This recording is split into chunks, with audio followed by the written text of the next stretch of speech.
I think there's been with the Silicon Valley Bank collapse and the other ones that have followed, including Credit Suisse and everyone else.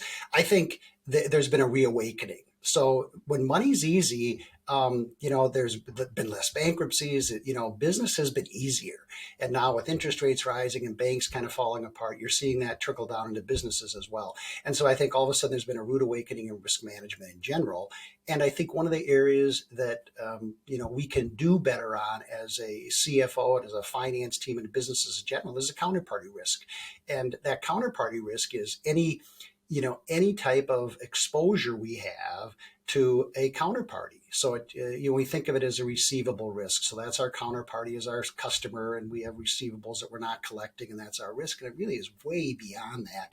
It's anybody we do business with. If they don't perform on what they committed to, what's our exposure to that? And so that's a little bit fundamentally different than kind of watching a late payment on a receivable and worrying about that. It kind of expands it to anybody you're doing business with. So I think it's a huge issue right now. And I think it's really in Silicon Valley Bank, they're a counterparty from a standpoint of they custodied your cash, and all of a sudden people couldn't get their deposits. So the only interest they had, they were a warehouseman for you for your cash. There wasn't other necessarily commercial obligations there, but when they didn't return your cash, you had a problem. And this came up during the supply chain crisis.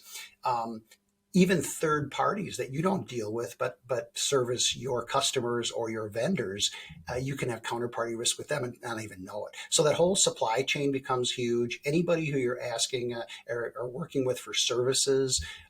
So it isn't necessarily a customer. It could be a vendor. It could be an investor. It could be anybody who, if they don't act as they contractually were obligated to, that can be a risk. And really understanding what those risks are. And people looked at the balance sheet and said, man, we have this pile of cash on the balance sheet, forgetting that, well, if you couldn't get access to that cash, you had a big problem. We think a risk charter is important for a company to have, certainly when they come to the point where they need a risk management function. And we define that usually when you take on third-party money. So small businesses don't need it. The owner controls everything. But once you take on third-party money through a bank or more investors, you create a need for a risk management function and a risk charter to drive that.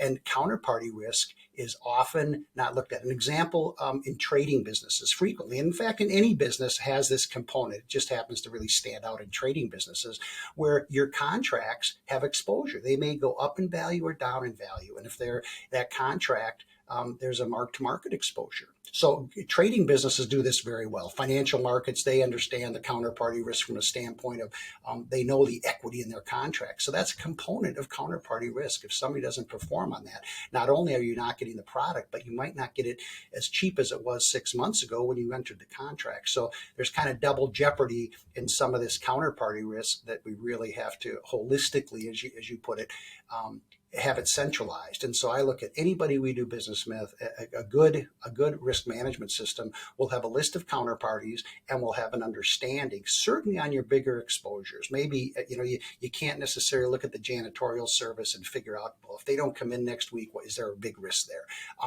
But you have to categorize that. But every counterparty that you're doing business with that you have any kind of significant exposure to needs to be in one list somewhere. So, leaders and the board can understand the risk profile of the business and of your counterparties.